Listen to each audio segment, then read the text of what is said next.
giving them more world building. But two is that the more engaged they are in your game, the more they forget about their daily stressors. They're not thinking about school. They're not thinking about work. All that is gone.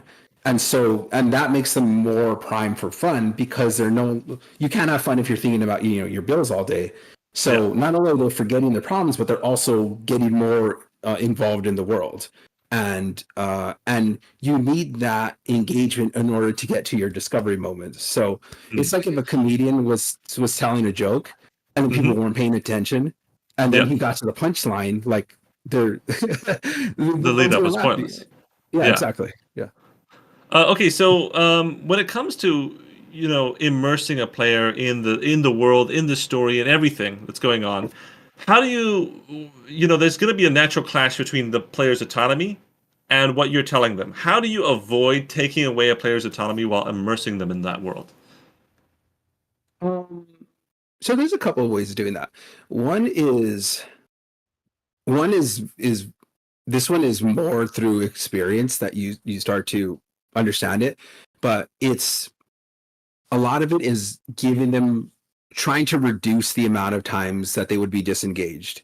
So for example, I worked on this game a long time ago where the player put an input in and then the other player online put another input in, and then there was like a 30-second animation of them fighting, and it was like the same animation every time.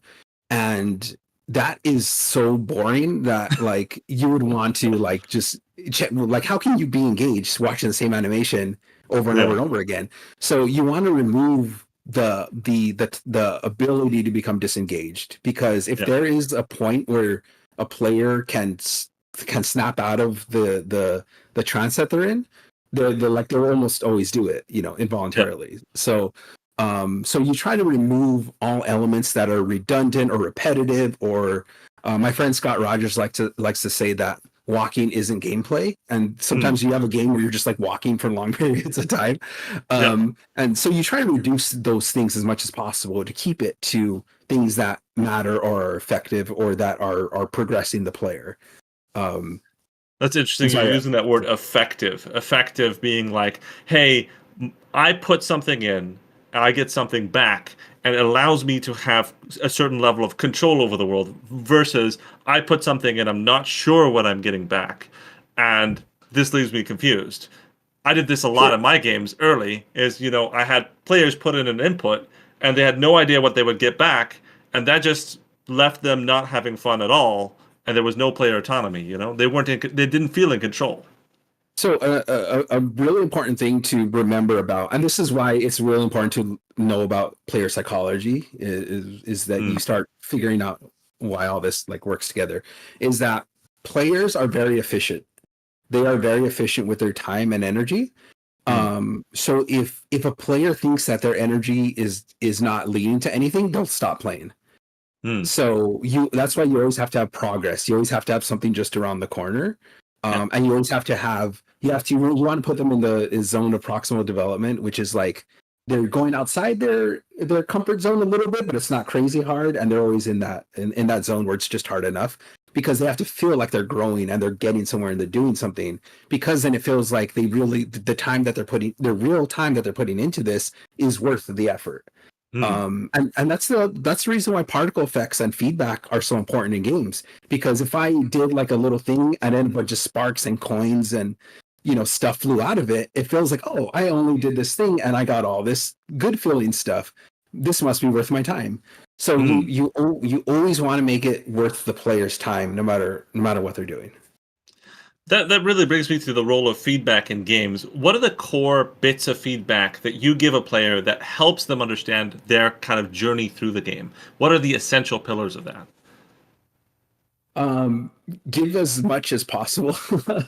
Like I always, I think feedback is kind of something, at least in my experience, that is put on the back burner, because it's not like a core function or whatever. But to me, feedback is the most important part, because it lets the player know that what they're doing, one, that they're doing the right action, like, oh, I did that correctly because I got feedback because this happened.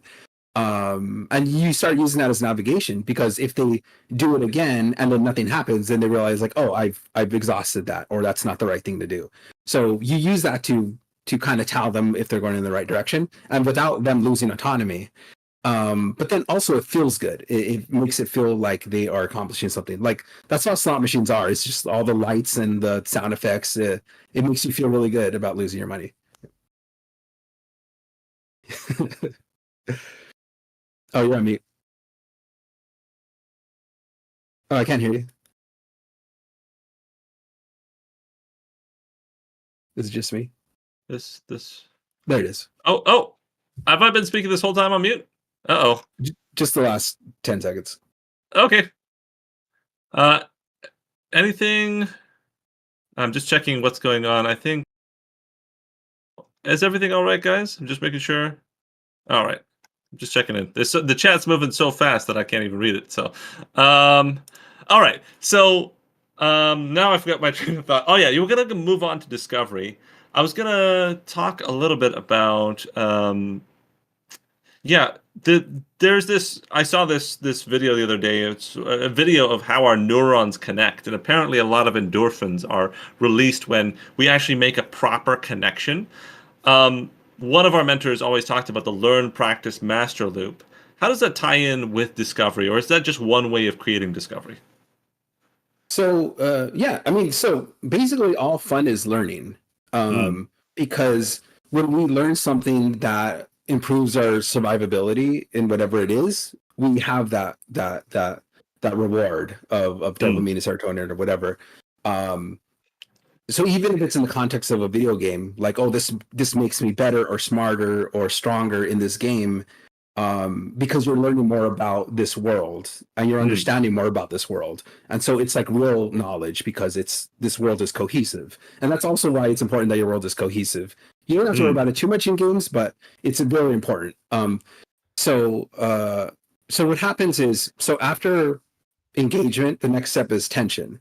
And so I'll build up to that answer. So tension is, it's more important if you're going to do like a Animal Crossing type game, you could kind of stay in the engagement zone, and you get that's more of a serotonin fun, where I'm living this world, I'm enjoying this world. There's not like an earthquake or anything big going on. I'm just enjoying living it, and that's totally fine. If you want to do the more dopamine type game, which I think most games are like big hits of dopamine and fun and stuff like that, then you add tension. So tension means that there's an unknown element, that there's something that the player doesn't know for sure is going to happen. And there's usually there's stakes involved. Like, I'm going to lose a life, I'm going to lose money, I'm going to lose time, whatever it is. And then, so you need that tension first. And then what fun is when you cut that tension with discovery.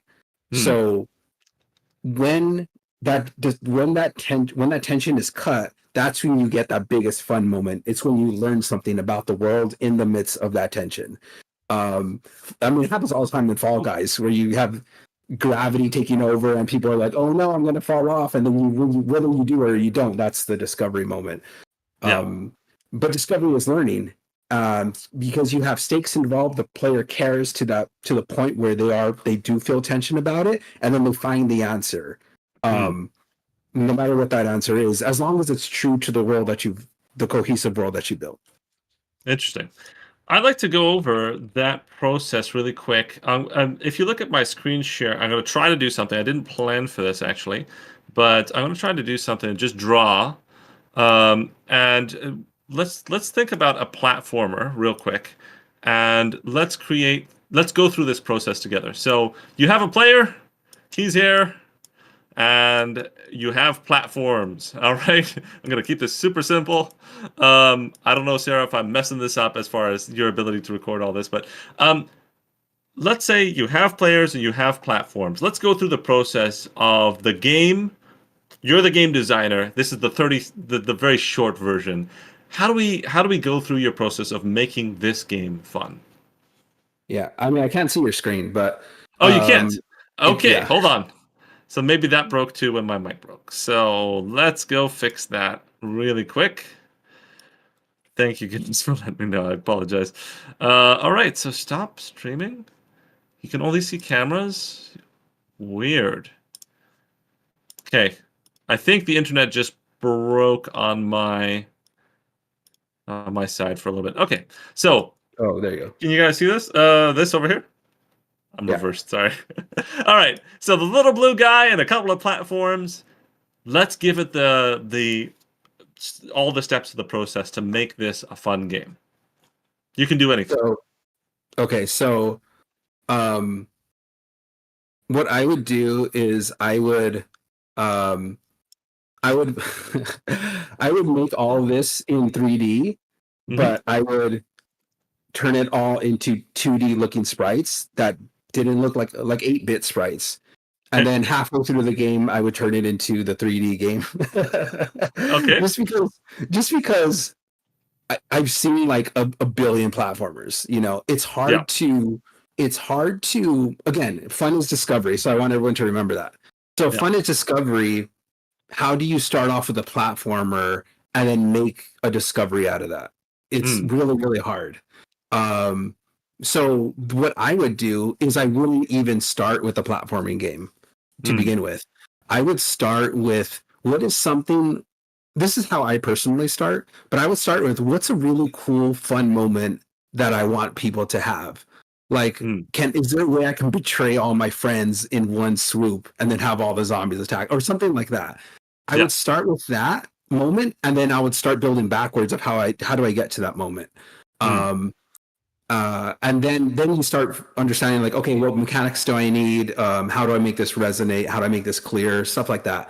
But I wouldn't start from something that's already been seen because you're already starting at a deficit because there's almost no discovery in another platformer game. There's almost no discovery in another shooting game unless you can put a very unique lens on it from your experience. Like I grew up in East LA where there's like a lot of gangs. So if there's a first person shooter, like back in the 80s where there's like a lot of gangs, that'd actually be kind of cool. Like, Gotcha. so if you want discovery, the biggest discovery is discovering how you think as an individual. So people don't know how you think or how you see the world. So if you can effectively express how you see the world in your unique view, that will always be a discovery for the user. Interesting. Now, one of the things that I found is that, and talking with a lot of capable people, I was talking with somebody that does a lot of media impressions on their YouTube channel, hundreds of millions, and it seems like human beings are made of all the same stuff, and there's certain things that make us work, and yes, there's a spectrum of things that work for different people in different ways, but tapping into that is really difficult because you could try it 100 times and get it wrong and misunderstand. What part can you lift from other games and mechanics and so forth without ruining that discovery process? So the good part about it is that people already have a schema for certain things. So when they see a platformer, they already know, okay, here I could walk and jump, I might be able to double jump. So you do want to think about what people know already and what they're expecting. But that's why I was saying I would turn my 2D platform into a 3D platform when people didn't expect it or something like that, because I'm already messing with the schema that I know that they have to create like a discovery moment. So there are like already set ways that people understand these relationships of certain game mechanics, and you could use that, but it's how you use it. It's the context. It's the theme that you're using for it, and what the gameplay means, and how it's balanced differently, and things like that. So take advantage of what people. This is why it's important to understand the player psychology. Is that they understand certain things. It's just how you present it to them could be a discovery moment. So a perfect example is a Bobo's Big Adventure, which was made I don't know 10 years ago at this point, but basically they did a game where you're playing the bad guy in Double Dragon, which is if you grew up in the 80s like me, that's kind of fun. You're like, oh, I'm the bad guy now, and then he's going through different genres of games as we understand them.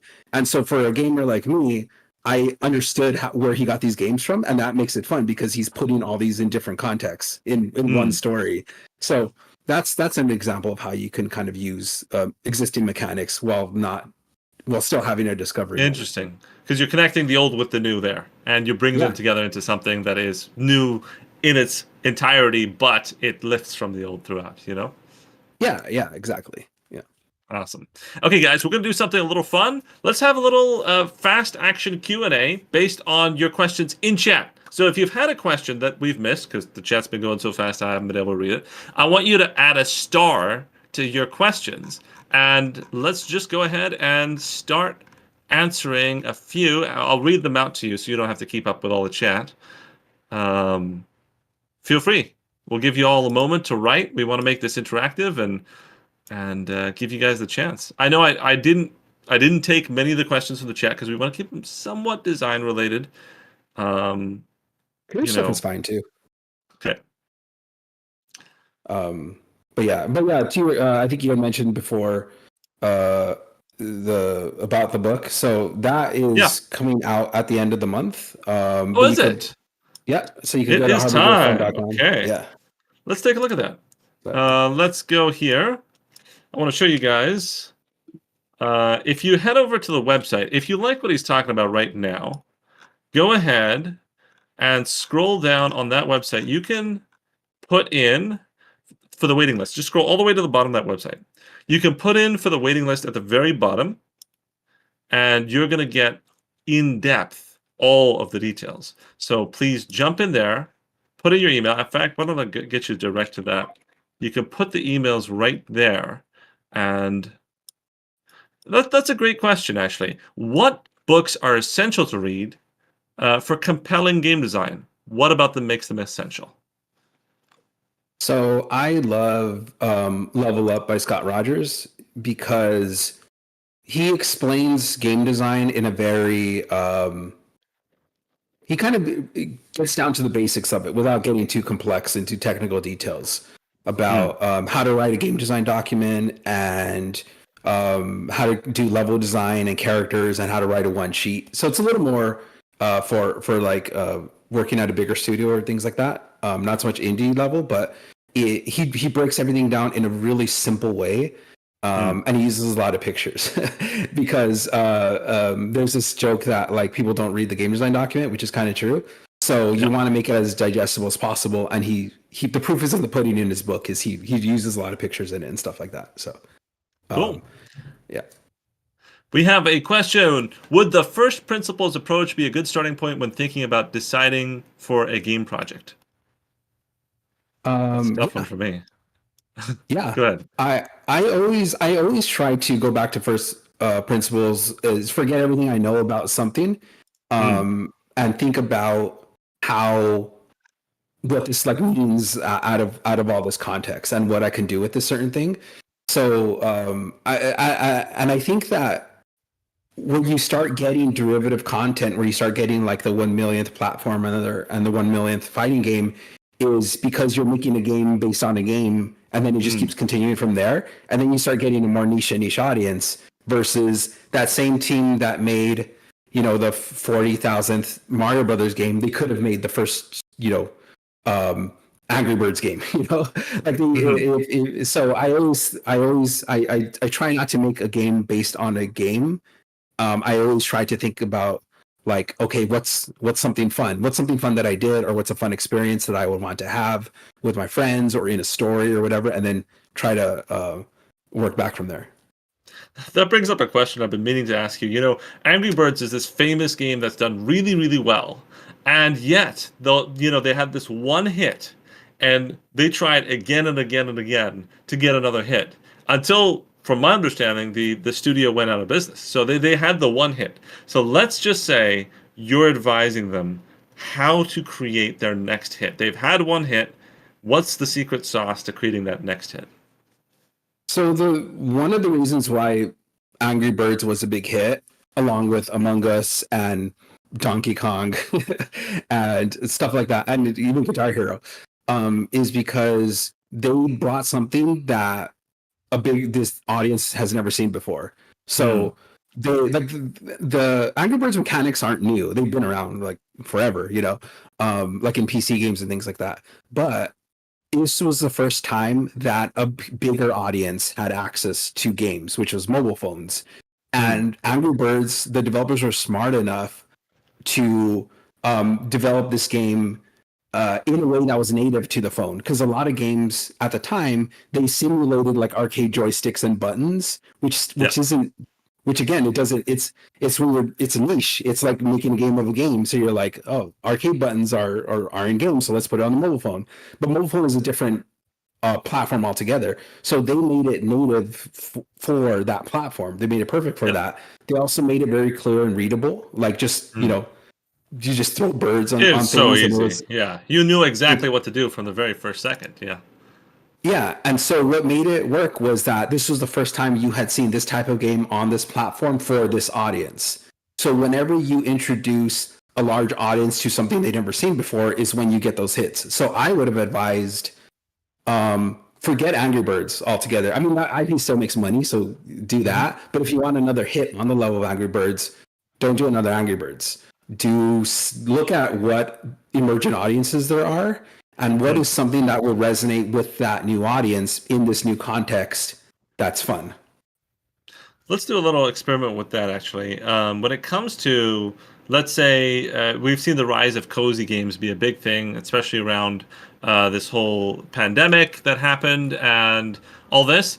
Let's say you're making the next cozy game. I don't know how familiar you are with the genre, but I'm going to put you in the hot seat. How would you take that genre to the next level? Let's say you were making the next one.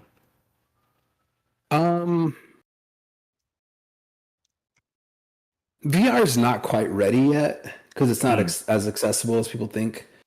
That's a tough one. I'm thinking like it'd be fun if it was like a MMO cozy game. Ooh, okay. So if it was a game where, all right, so this is weird, but this is where I always start. I always start with the weird.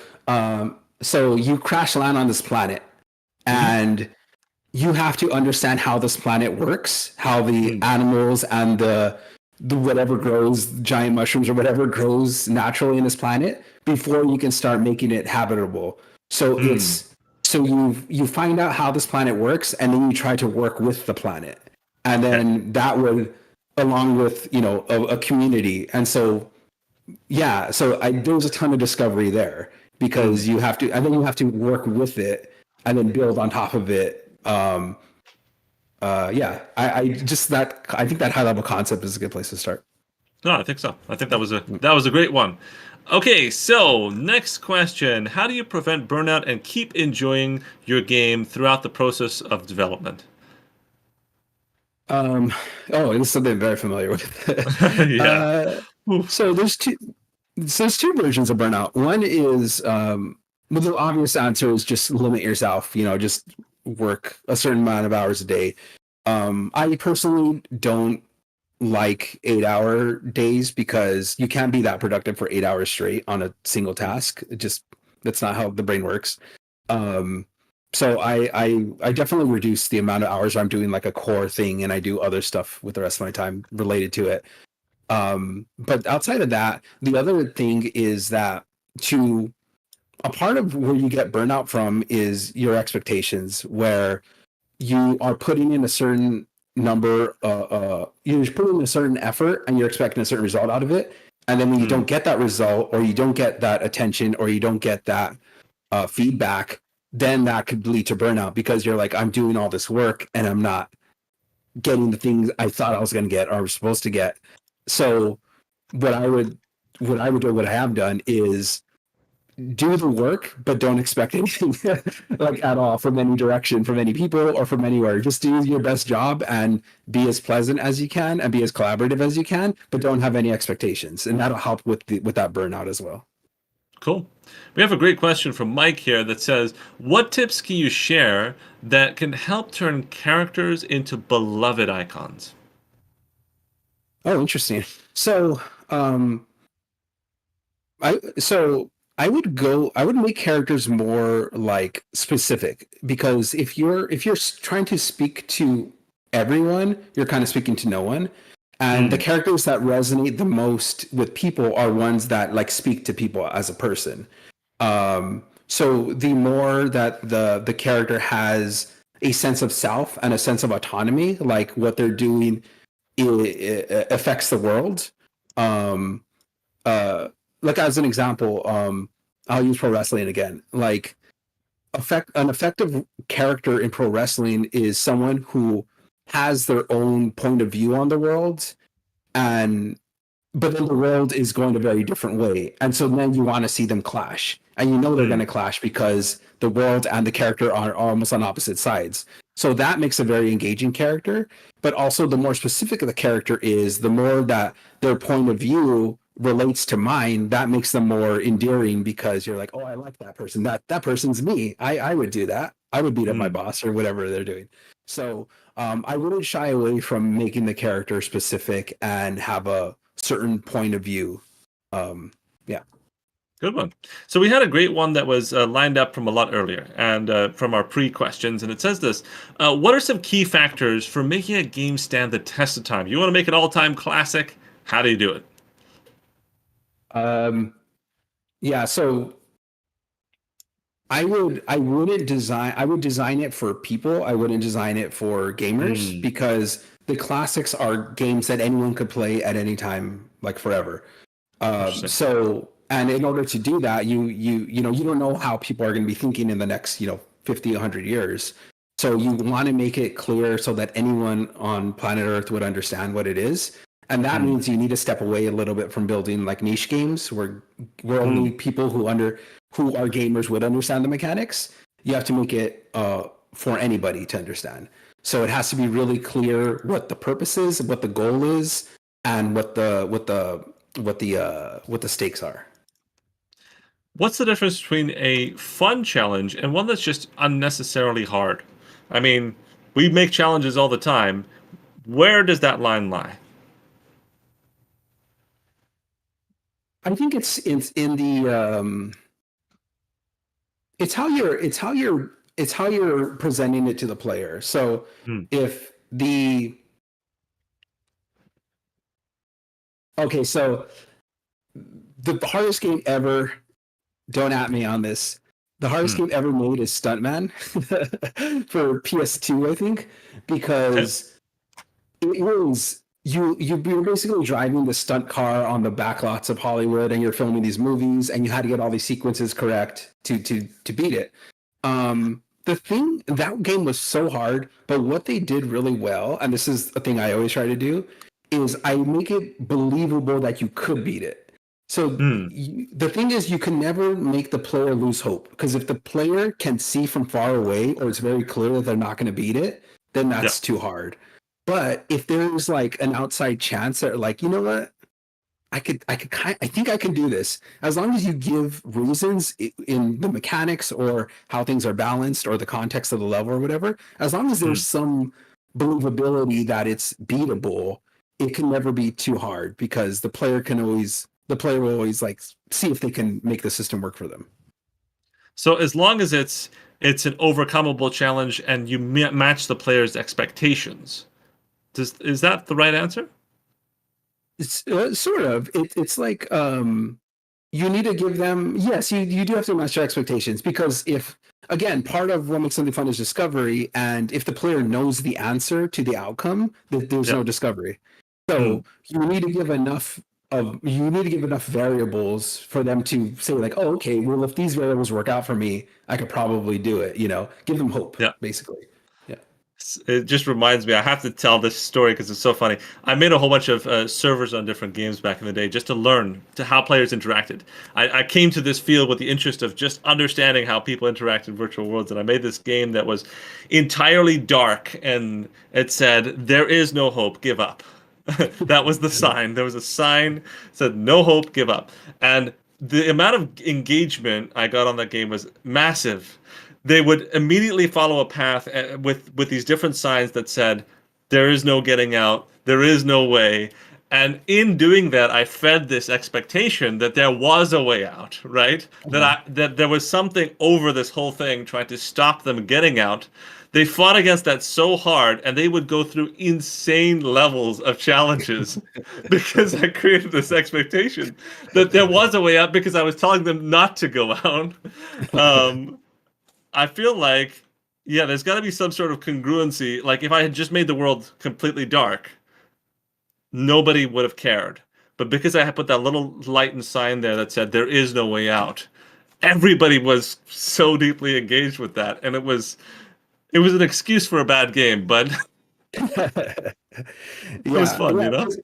If there was no context, then they would have made the discovery on their own that like, oh, this is hard to get out, so there's why am I doing this? And then, but because that was there, that was the context of like, oh, okay, that's the point, is that there is no way out, so there must be a way out. Exactly. Yeah. That's good.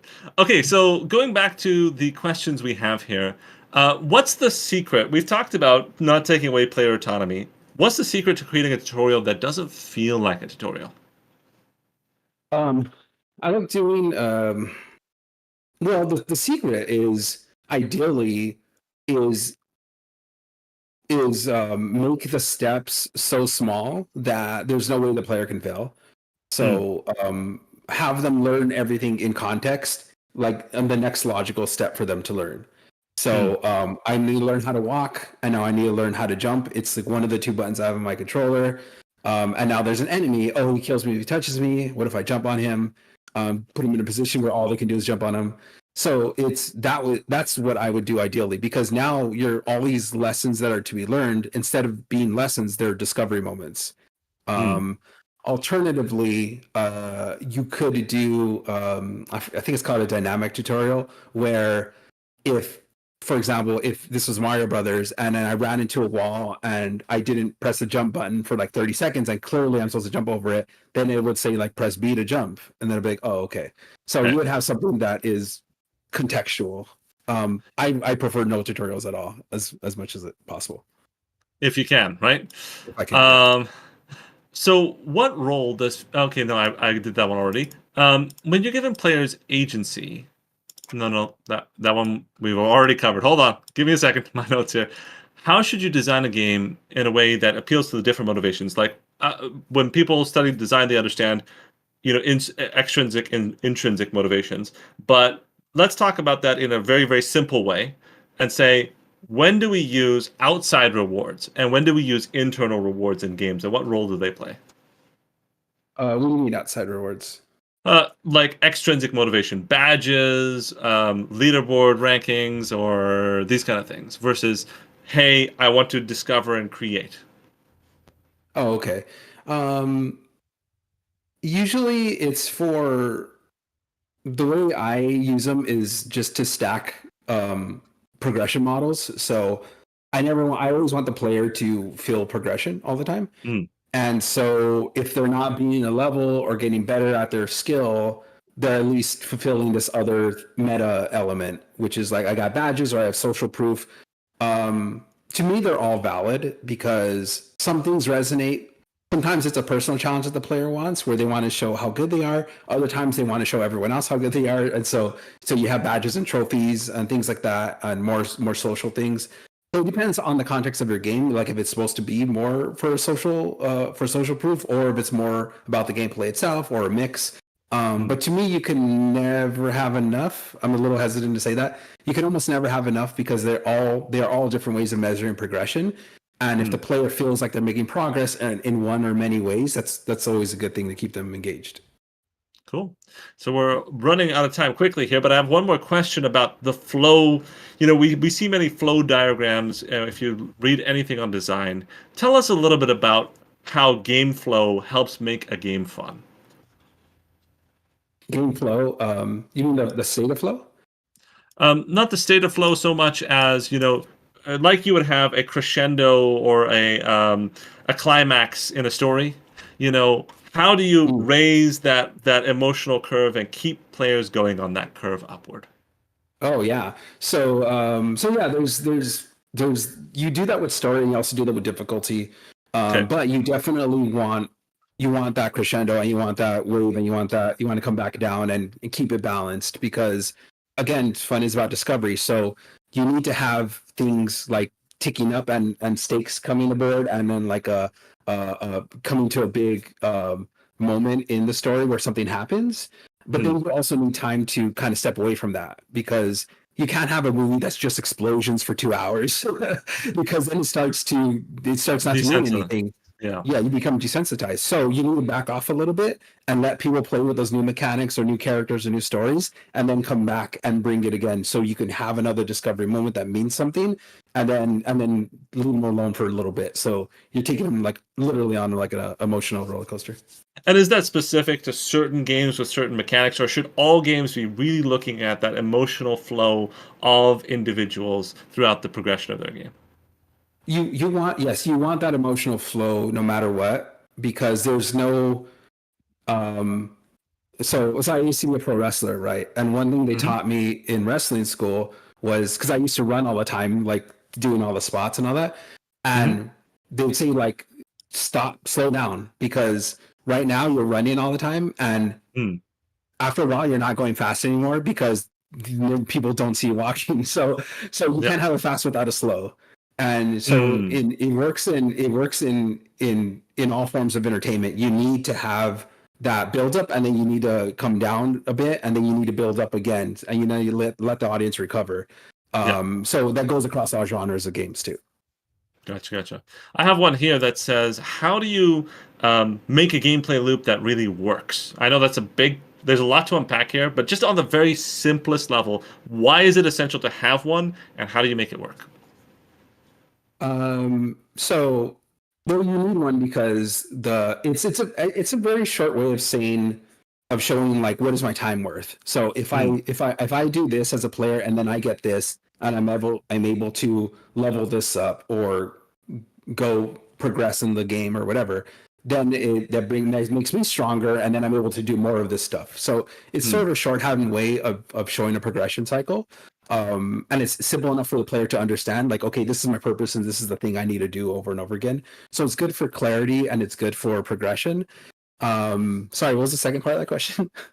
So but you just answered why you need them. Now, second, how do you create them?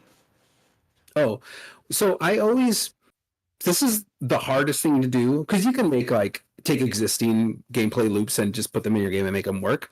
But if you want to make your game truly satisfying, you try to marry the game mechanics with the theme of the game as much as possible with I call it the wrapper. So for example, Farmville, the wrapper is you're a farmer and the mechanics is it's a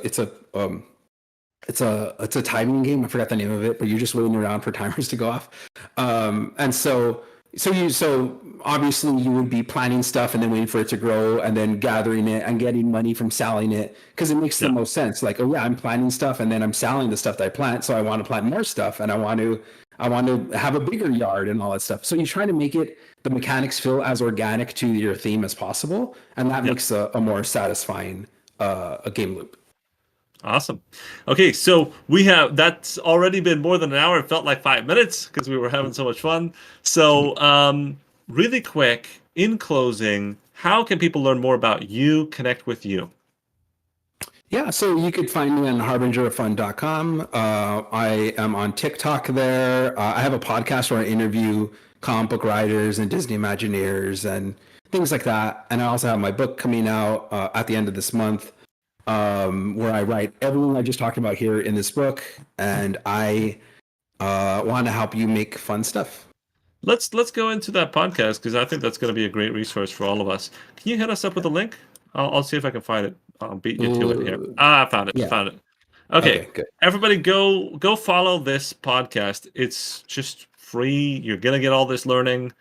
Get in there, and let's all follow that right now. I'll give everybody a quick moment. So awesome. We have that one.